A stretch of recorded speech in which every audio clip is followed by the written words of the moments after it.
नमस्कार दोस्तों, अतुल्य भारत ज्योग्राफी के इस डिजिटल मंच पर मैं हंसराज चौधरी एक बार फिर से आपका स्वागत करता हूं।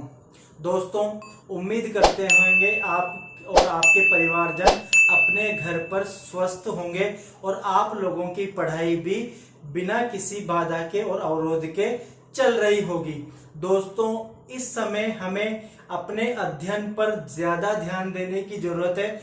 हमें जो मौका मिला है ये परीक्षाएं आगे खिसकने का, इसका हमें पूरा का पूरा फायदा उठाना है, पूरा का पूरा उपयोग करना है, ताकि हम इन परीक्षाओं में अधिक से अधिक अंक प्राप्त कर सके।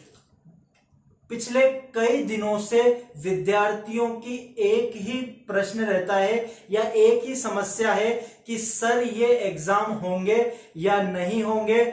जिस प्रकार से सीबीएसई ने कक्षा 10 के परिणाम जो परीक्षा है वह पूर्ण रूप से स्थगित कर दी है या फिर रद्द कर दी है, क्या माध्यमिक शिक्षा बोर्ड अजमेर की भी कक्षा 10 और 12 की परीक्षाएं होंगी या नहीं होंगी? होंगी तो कब होंगी?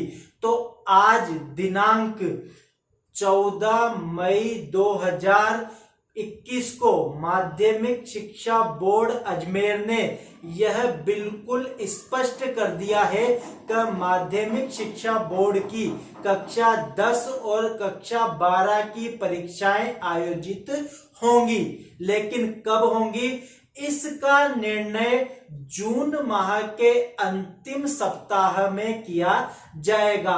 आपको अपने मन में से यह भ्रांति पूर्ण रूप से निकाल देनी है कि परीक्षाएं नहीं होंगी।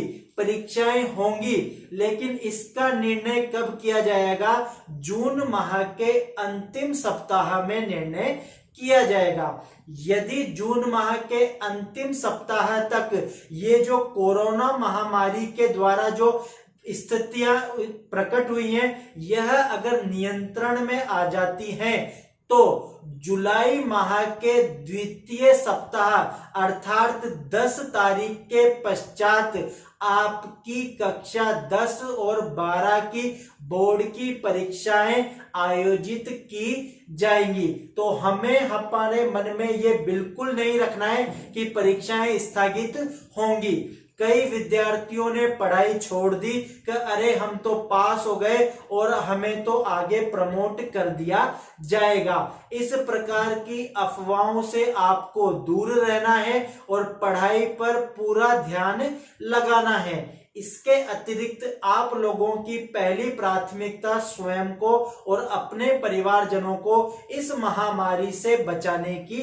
होनी चाहिए। बाहर ना निकलें, घर पर ही रहें। बाहर जाएं तो मास्क का प्रयोग करें, सैनिटाइजर का प्रयोग करें और शारीरिक दूरी का पालन करें। जो 6 फीट की दूरी निर्धारित की गई है उसकी दूरी का पालन करते हुए ही आप किसी से बात करें। और एक महत्वपूर्ण चीज, कई विद्यार्थियों के सवाल रहते हैं कि सर सत्रांक का क्या होगा और प्रायोगिक परीक्षाओं का क्या होगा? तो देखिए, सत्रांक के बारे में भी माध्यमिक शिक्षा बोर्ड ने निर्धारित कर दिया गया है कि आपके इस वर्ष बोर्ड के सत्रांक पूरे के पूरे किसके ऊपर निर्भर करेंगे? आपके गृह कार्य पर निर्भर करते हैं। आपने जो वर्ष भर में गृह कार्य किया है उसी के आधार पर आपके विषय अध्यापक आपके सत्रांक बोर्ड को भेजेंगे। तो अपने मन में से ये शंका निकाल देना कि हमें होमवर्क नहीं करना है। अभी तक भी जिन विद्यार्थियों ने अपना गृह कार्य नहीं किया है, क्यों? क्योंकि कुछ विद्यार्थी आज भी ऐसे हैं जिन्होंने गृह कार्य की कॉपी भी नहीं बनाई है। अगर आप लोग गृह कार्य की कॉपी नहीं बनाएंगे, अपना गृह कार्य पूर्ण करके विषय अध्यापक से चेक नहीं करवाएंगे, तो ये लिख के रख लीजिए कि विषय अध्यापक आपके सत्रांक भी नहीं भेजेंगे। तो अभी आप लोगों के पास समय है कि अपना गृह कार्य पूर्ण रखें। तो जब कभी भी विषय अध्यापक आपसे अपना गृह कार्य मंगवाए तो आप उन्हें अपना गृह कार्य चेक करवा लें। ठीक है। और प्रायोगिक परीक्षाएं, कुछ विद्यालयों में तो प्रायोगिक परीक्षाएं आयोजित हो चुकी हैं और कुछ विद्यालयों में प्रायोगिक परीक्षाएं बची हुई हैं। तो इसके बारे में बोर्ड हमें निर्देशित करेगा कि कब प्रायोगिक परीक्षाएं लेनी है। आपकी जो बोर्ड की परीक्षाएं हैं उनसे पहले लेनी है या फिर आपकी बोर्ड की परीक्षाओं के बाद में प्रायोगिक परीक्षाएं आयोजित की जाएंगी। और अभी तक यही माना जा रहा है कि पहले बोर्ड की लिखित परीक्षाएं होंगी, उसके पश्चात बोर्ड की प्रायोगिक परीक्षाओं का आयोजन किया जाएगा। तो उम्मीद करते हैं मेरे द्वारा ये जो आपको जानकारी दी गई है ये आपके लिए लाभकारी सिद्ध होगी। दोस्तों, पढ़ाई नहीं छोड़नी है, अफवाहों पे ध्यान नहीं देना है, ठीक है। हमें हमारा जो रूटीन है वो इस प्रकार से बना के रखना है कि हमारा जो सिलेबस है उसका हम एक से ज्यादा बार रिवीजन कर लें। आंसर राइटिंग की हमको प्रैक्टिस करनी है। और इस बार तो हमने देखा है कि जो पैटर्न है वो काफी चेंज हो गया है और अति लघुत्रात्मक प्रश्नों की संख्या ज्यादा रहेगी।